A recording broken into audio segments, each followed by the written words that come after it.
Many people know your last name, they know your family member, and we can think about what happened with the Chicago Bears, the Monsters of Midway. But tell us a little bit about, just the Singletary experience and to have that type of success in your family, what it's been like.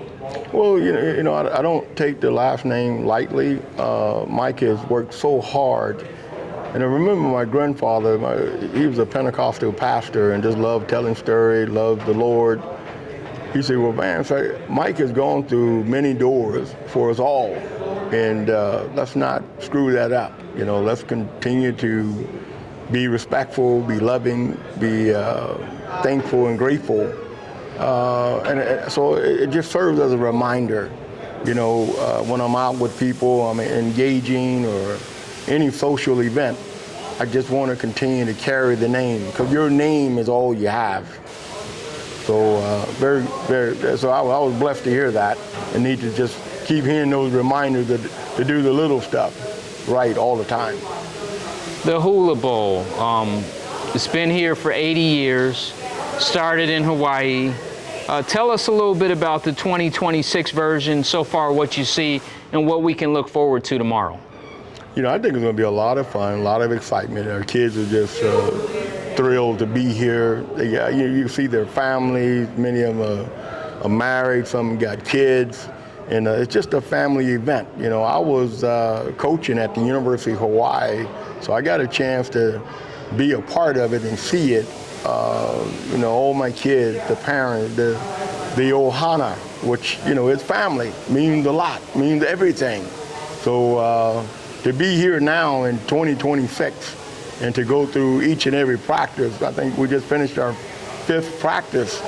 Man, I'm blessed. God is so amazing to allow me to be here, to come here, that they would have me to coach these guys, to help them to prepare for the next level, which is the NFL draft that's coming up here soon and shortly. But it's just been great. All the coaches and everyone, I can't say enough. In terms of some of the players, are you seeing standouts? What was it like to work with these gentlemen and to see some of the guys who have what teams look for, so to speak? Well, I think the right attitude, how they take coaching, how they take constructive criticism, their passion to work hard. It's just because so many of them can be other places.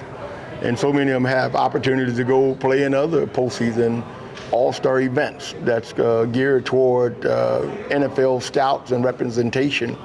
And the staff that they assembled here on both sides of the ball, the Gruden brothers, are you kidding me?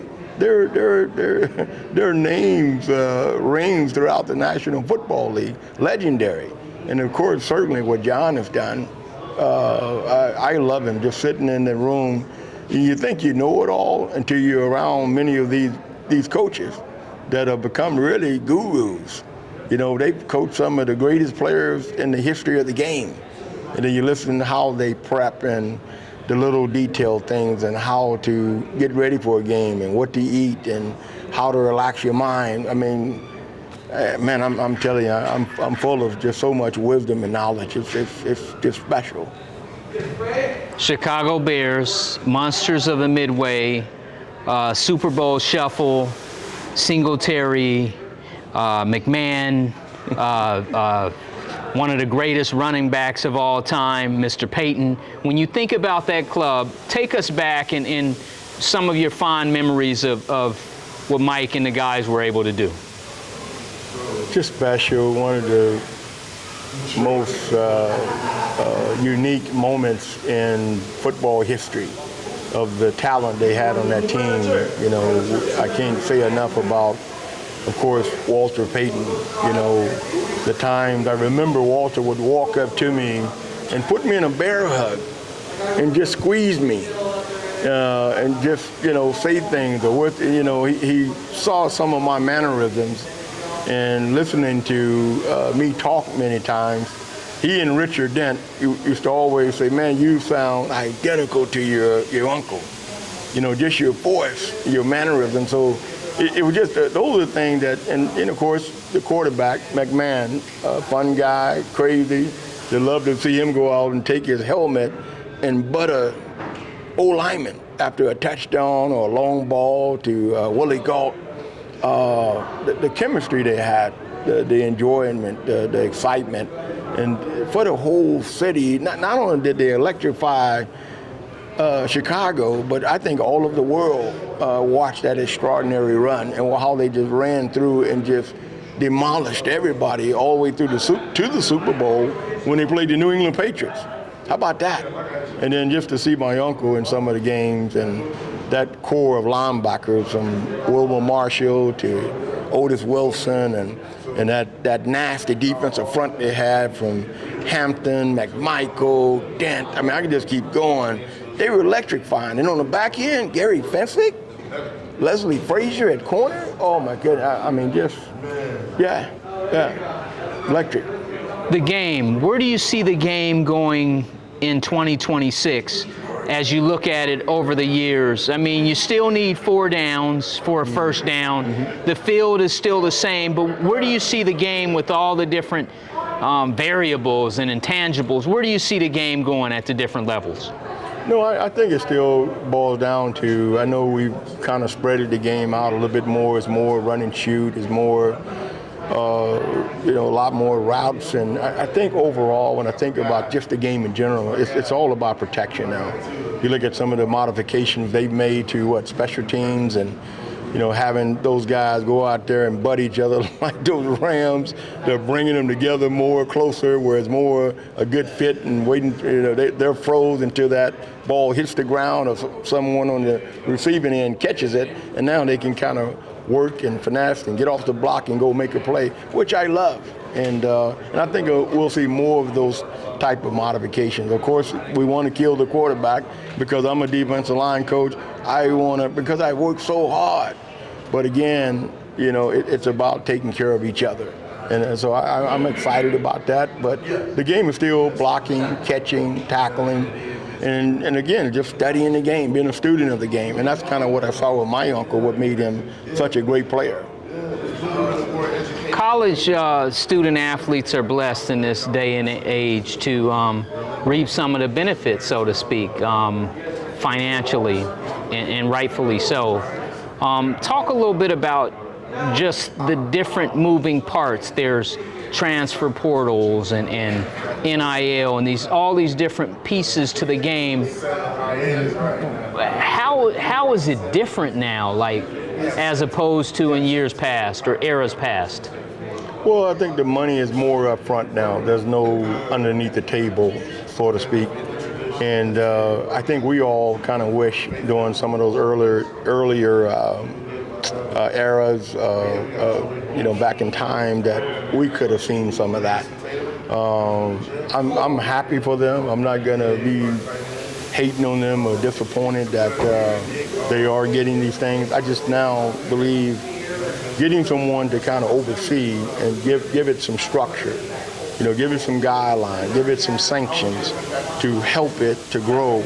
And I think a wonderful person for that could be a Nick Saban, because he's real sharp. He's had a lot of success at the professional level and the collegiate level. And I think people value him and they trust him. But it's in a good place right now, and I'm excited for what will happen. And I think, again, just more educating families, coaches, and everyone else, because there's just so many moving parts, and I love the idea of the portal. But okay, let's give it some guidelines. Let's give it some where people just can't take my players and offer them this and that. Let's sign them up to a contract and say, you know what, he can't move after maybe so many years. Sort of what the NFL has in place. And if someone's tampering with my players, well, there's a cost for that. There's a penalty. There's a price to pay, whether that's losing, scholarships, whether that's being fined as an institution or an athletic department. Let's look at that. Let's have some discussions. To see Singletary be inducted into the Hula Bowl Hall of Fame, How special is that, and what would you say about something like that? You know, to sit at that table with tears in my eyes, and I've been there before, to be inducted into the high school Texas Hall of Fame, that's special alone.